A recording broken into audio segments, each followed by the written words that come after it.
Bonjour et bienvenue dans un nouvel épisode de Comics Code, un épisode consacré à Grimm, la série mortelle, la série d'enfer, la série qui tue, signée Stephanie Phillips et Flaviano. Grimm est une série régulière lancée il y a 1 an aux États-Unis chez Boom Studios, qui est toujours en cours de publication et dont le premier tome vient de paraître en France chez Huggin & Munin, décidément très actif en ce printemps 2023, et qui propose un catalogue de nouveautés vraiment intéressant. J'ai déjà consacré une vidéo à Seven Sons, dessinée par Jay Lee, pour en dire tout le bien que j'en pense, et j'arriverai bien un de ces 4 à en faire une sur Ice Cream Man. Les créateurs de Grimm, Stephanie Phillips et Flaviano, ont déjà une carrière assez remplie derrière eux, mais j'avoue que je les connais pas particulièrement bien. Stephanie Phillips a notamment pas mal bossé chez Marvel et encore plus chez DC, mais souvent sur des séries qui ne m'intéressent pas. J'ai bien essayé les premiers épisodes d'Harley Quinn qu'elle a réalisés avec Riley Rossmo, mais vraiment c'est au-delà de mes forces. Et pareil pour Flaviano, que j'ai croisé ici ou là, notamment sur New Mutants, mais j'ai zappé la plupart de ses travaux. Du coup, j'avais pas d'attente particulière en entamant la lecture de Grimm, et la surprise n'en a été que meilleure. Grimm, c'est l'histoire de Jessica Harrow, sa vie et sa mort. Enfin, surtout sa mort, parce que Jessica est une faucheuse. Une faucheuse comme dans ses représentations de la mort, avec sa longue robe noire et sa grande faux. Bah voilà, là c'est pareil, sauf que la garde-robe de Jessica est quand même un peu plus cool. Jessica est donc chargée de récupérer l'âme des morts et de les conduire dans l'au-delà. Et elle n'est pas la seule à faire ce boulot, l'au-delà emploie tout un tas de monde pour faire passer les défunts d'un monde à l'autre.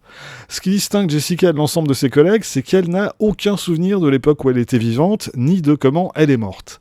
Et évidemment, ça la perturbe quelque peu. Mais ce qui va définitivement lui compliquer l'existence, c'est sa dernière mission, au cours de laquelle on lui a piqué sa faux. Et forcément, pour une faucheuse, c'est embêtant. Surtout que cet incident va mettre en branle toute une série d'événements qui vont secouer l'ensemble de l'au-delà et mettre un sacré bordel dans une organisation jusque-là parfaitement huilée. Et c'est de ça dont il est question dans ce premier tome.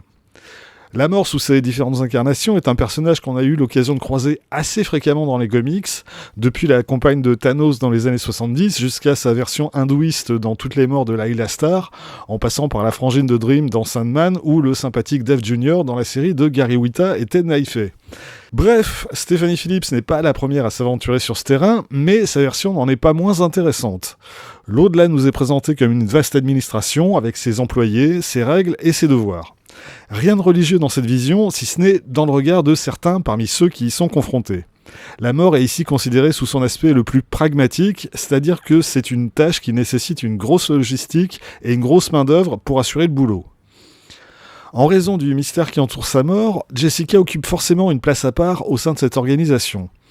La résolution de ce mystère va être au cœur de ce premier récit, et le fait est que Stephanie Phillips ne traîne pas en longueur. Au terme de ce premier arc, les principales questions que se pose Jessica auront trouvé une réponse, mais son histoire n'est pas bouclée pour autant, bien au contraire, puisque ces réponses soulèvent à leur tour d'autres questions, et surtout parce que le contexte dans lequel ces réponses arrivent va totalement bouleverser la vie de Jessica, et de manière plus large encore, l'ensemble de l'au-delà. De ce point de vue, Grimm s'avère être une lecture particulièrement généreuse et enthousiasmante. Et, outre ses qualités scénaristiques, Grimm bénéficie également d'un excellent travail de la part de Flaviano, dans un style au confluent de multiples influences, des comics au manga en passant par les fumetti. Aux qualités de son dessin, il faut également ajouter le travail très réussi de Rico Renzi aux couleurs, qui accentue l'étrangeté des lieux et des situations, et qui achève de donner à Grimm un style visuel vraiment très particulier. Bref, vous l'aurez compris, j'ai beaucoup aimé ce premier tome de Grimm, extrêmement bien rythmé, sans temps mort, inventif et très joliment exécuté. Aux États-Unis, la série vient de boucler son 2e arc avec la sortie du numéro 10 en avril et le trade paperback est annoncé pour septembre.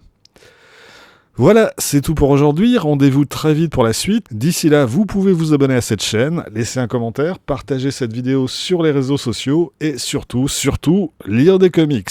Soyez sages et à bientôt.